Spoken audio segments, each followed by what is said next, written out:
আর কি বলে মানে যারা আমরা পড়া থেকে যে ভুলগুলো করি তারপরে চ ছ চলে আসছে চ জ হচ্ছে দুটো, একটা হচ্ছে এই বর্গের মধ্যে আছে বর্গীয় জ, এখন বর্গীয় জ বর্গীয় কি বলে জ এরকম উচ্চারণগুলো করে। যারা আমরা বোঝাবো কি করব, আমরা অন্তত পক্ষে এগুলোকে শিখবো যে ক খ গ ঘ ও ও বলে অনেকে ওটা বলা ভালো, ছ ছ বর্গের মধ্যে আছে সেই জন্য এটাকে আমরা বলবো বর্গীয় জ। জটাই ঠিক, যেহেতু অন্তস্থ জ আছে আবার দুটো জ আছে সেই জন্য এটা বর্গের মধ্যে অবস্থান করছে বলে এটাকে আমরা বলবো বর্গীয় জ। ছ ইয় এটাও ঠিক আছে, অনেক সময় ইয়ে নিয়ে অনেকে কিছু বলে তো আমরা বলবো ইয়। তো এই জিনিসগুলো আমাদের মধ্যে একটু কারেকশন করে দিতে ট ঠ ড ঢ, এটা একটা সমস্যা। এটা হচ্ছে মূর্ধন্য কি মূর্ধন্য, এটা কি ঠিক?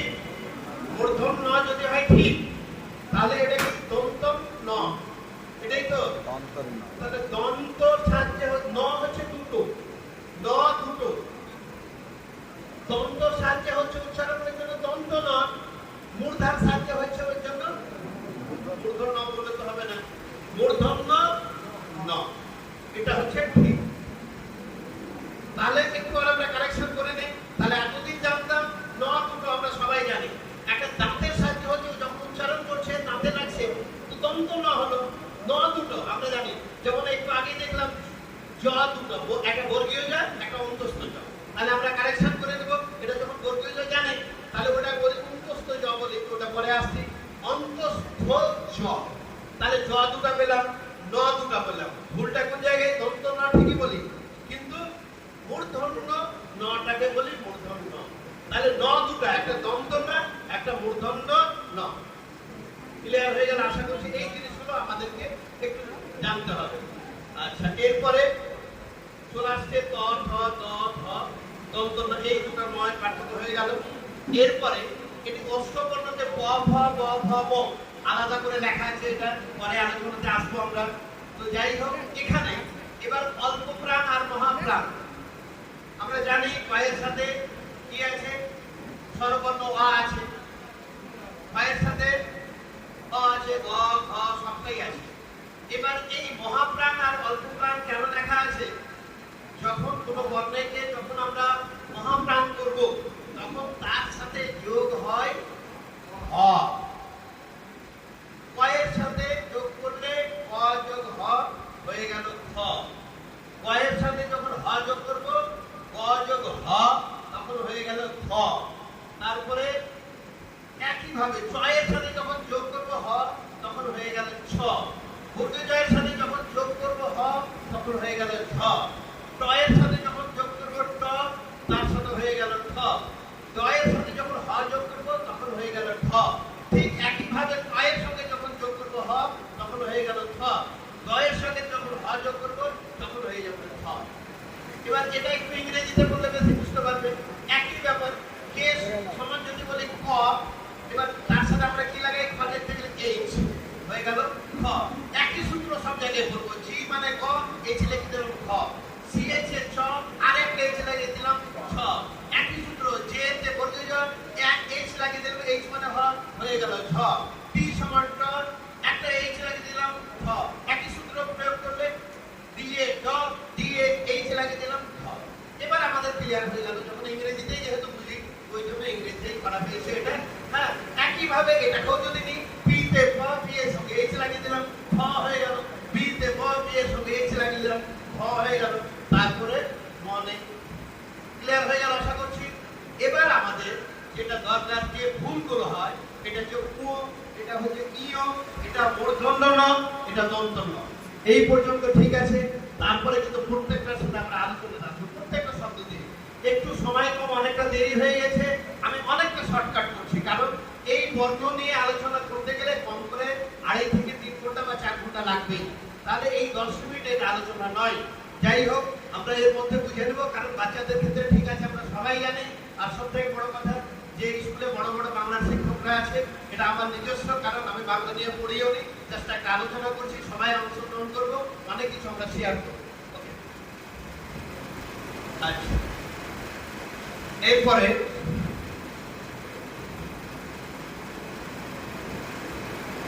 এই ই ওর ব্যাপারটা, ই ও, ই অ বলে, ই ও বলে, এটা হলো। তারপরে আসছে অন্তস্থ বর্ণ, যেটা অন্তস্থ জ, যেটা বললাম জ দুটো, এটা বর্গীয় জ, একটা অন্তস্থ জ। এবার অন্তস্থ যার মধ্যে জ, র, ল, প আছে। এবার অন্তস্থ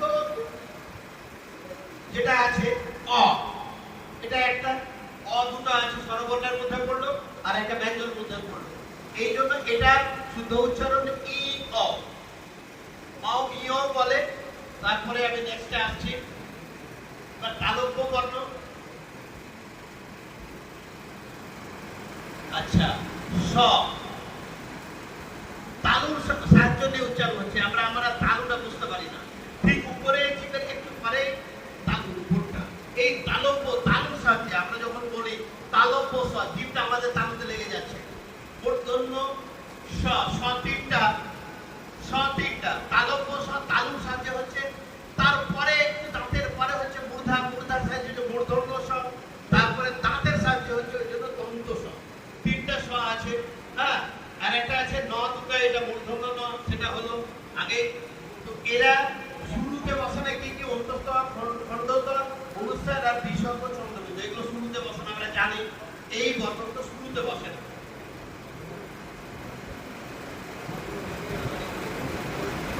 আচ্ছা, এই যে অনুচ্ছেদ, ওর মতো উচ্চারণ, নাসিক্য জানি আমরা। এবার বাংলা কিংবা এবার যদি ওর মতো উচ্চারণ, অনুস্বারের উচ্চারণটা ওর মতো, বাচ্চাদের যখন আমরা শিখাবো অনুস্বার কিভাবে উচ্চারণ করবে, তখন বলবো ও যেমন হয় ঠিক অনুস্বারের উচ্চারণটা ওর মতোই হবে।